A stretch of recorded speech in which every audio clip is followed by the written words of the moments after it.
What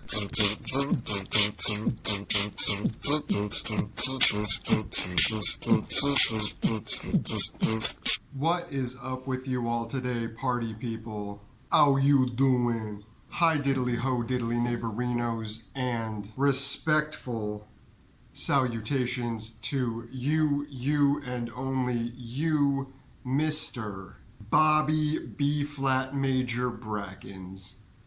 Today we are continuing our trudge through all of the Mythics of Magic the Gathering with Worldwake, the middle set of the Zendikar block. But before that, Mr. Brackens, I'm going to go on a little tangent here if you don't mind. I'm still kind of reeling from that last crack attack we did. Bought a bunch of Brothers War boosters at a discount. Got some good pulls. I'm not so upset about that. I got good stuff and I like it. But what I didn't realize, Mr. B, is that Modern Horizons 3 is being released in literally 5 days. I had no idea. I thought it was later in this month after I get paid again, and I just spent my entire budget on the Brothers War.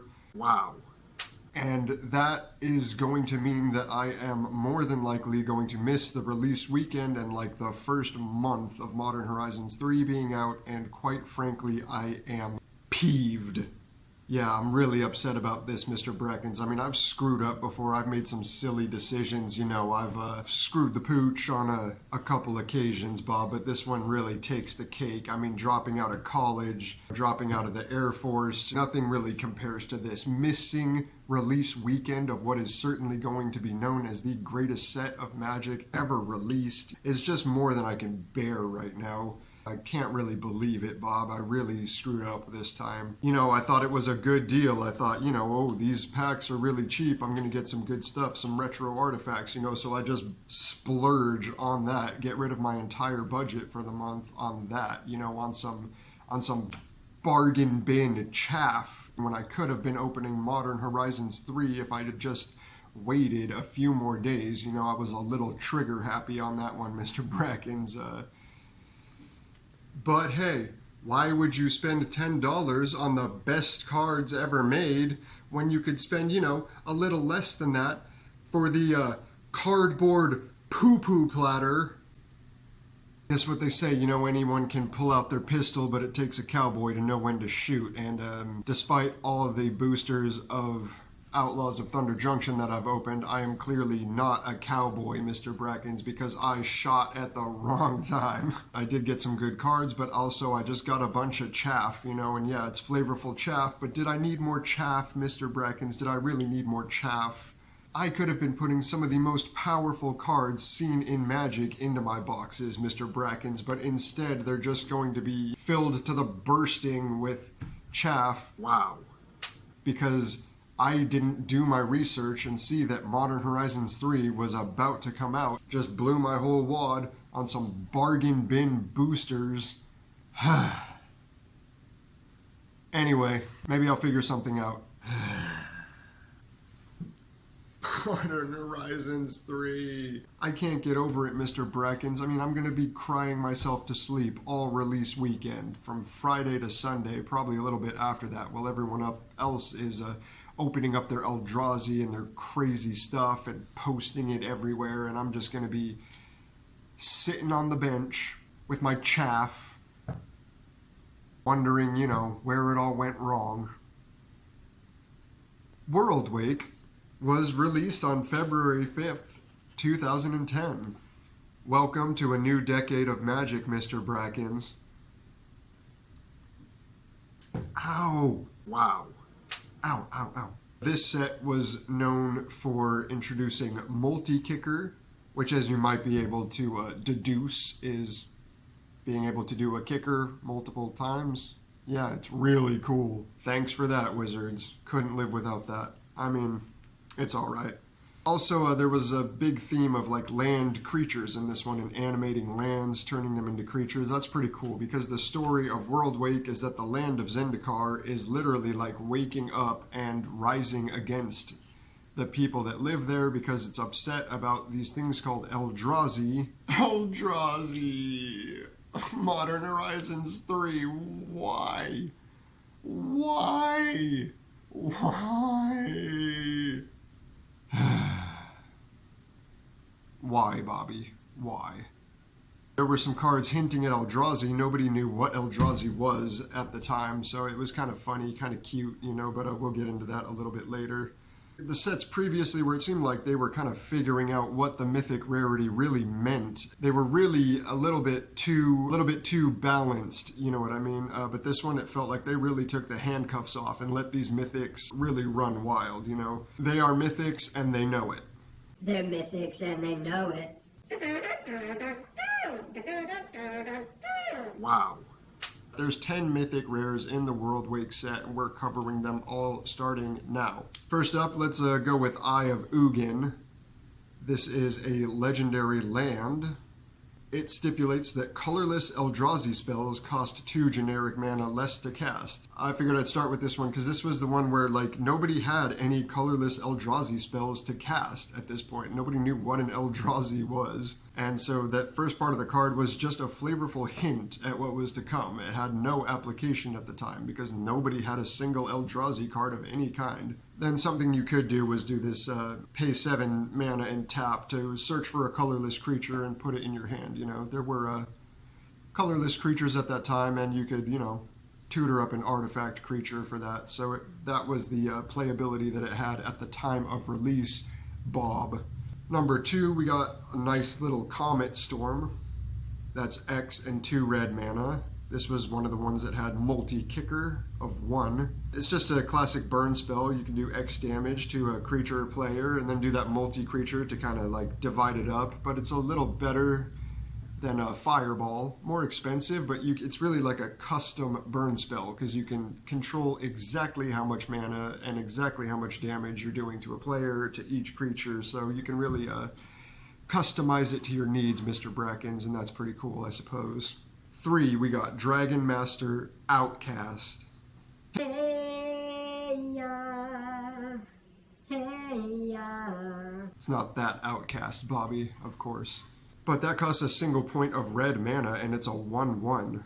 That is impressive, Bob. But what it's really doing is at each of your upkeeps, if you have 6 mana or more, you can create a 5/5 dragon with flying every single upkeep. So that is pretty OP for a single mana creature. It's getting it done out here, Bob. That is sick. 4, we got Rexiel the Risen Deep. This is a Dimir card. Not technically Dimir, but it's blue and black. You don't see that combination too much in these early sets, so that is pretty sick. It is a 5/8 with Island Walk and Swamp Walk, which I suppose is pretty nifty because those colors get used in a lot of decks. Don't they, Bob? Don't they? And when this thing does combat damage to a player, you can go ahead and cast an instant or sorcery spell from your opponent's graveyard without paying its mana cost, and then exile that card. So it's putting in major work, Bobby. It is putting in major work. Next up, we got Omnath, Locus of Mana. This one, it wasn't such an icon at the time. This was the first time we saw Mr. Omnath, but he ended up coming back with a few more iterations and just becoming more and more powerful each time until it was just completely busted.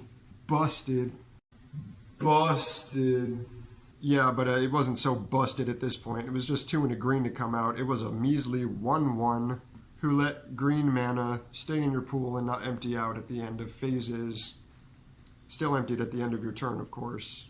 But then he can get +1/+1 for each green mana in your mana pool, so you really have to sink a lot into this guy for him to just be a vanilla creature, so it's not fantastic, Bobby. Not yet, but he's working on it. He's working on himself. He's reading those self-help books. You know, don't sleep on this guy. He's coming back.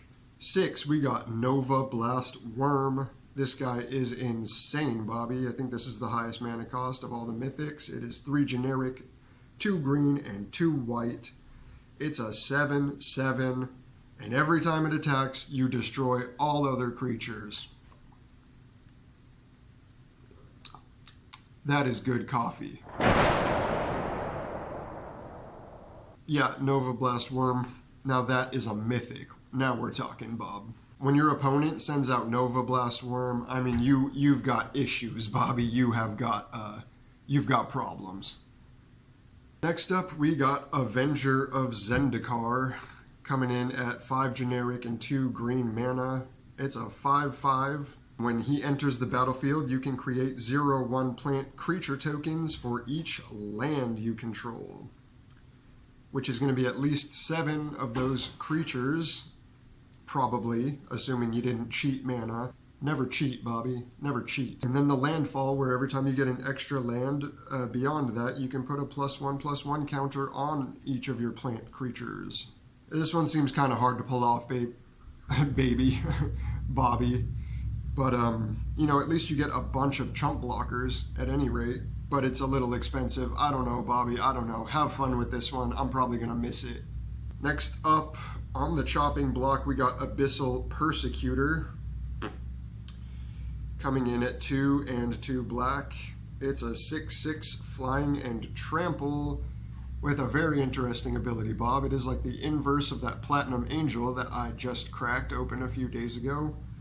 It's like a great creature for a great value, but as long as it's out, you can't win the game and your opponent can't lose the game. So it's like you have to send him out, attack, get your opponent down to like as low life as you can, and then find a way to get rid of this guy so that you can actually win the game. So that's actually pretty fun, you know what I mean? And there's a lot of ways you could do that.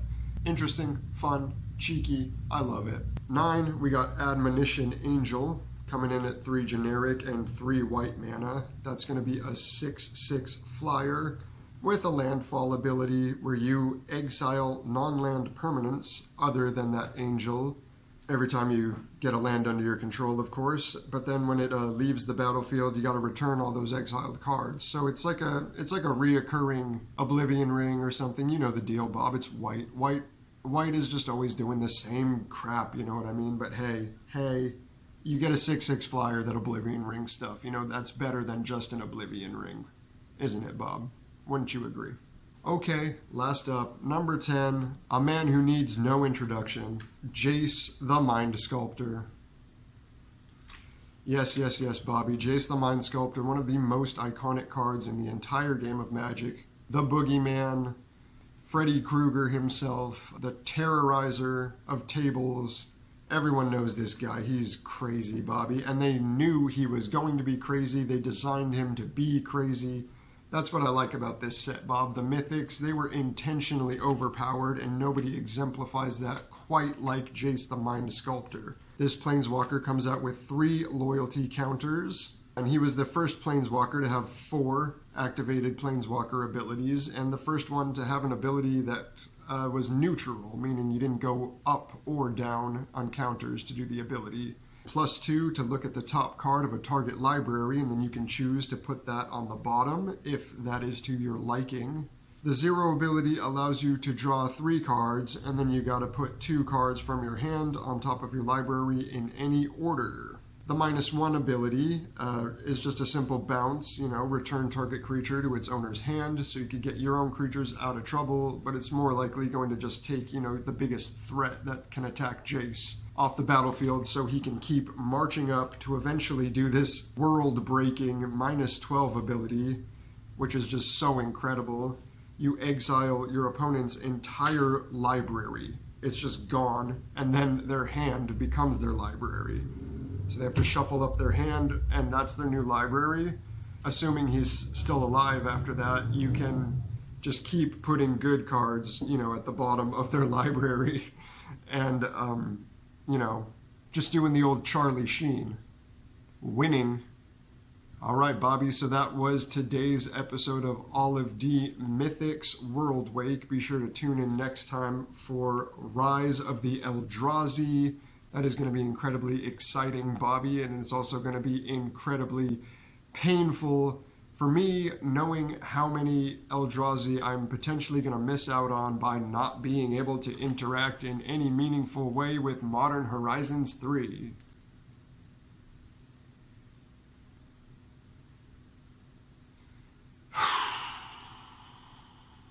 If you're not completely sick of me at this point, you can go ahead and leave a like and subscribe. I would really appreciate that. Mwah, mwah, mwah. And tune in next time to Ron King Magic, the worst channel on YouTube for Magic the Gathering content. Peace.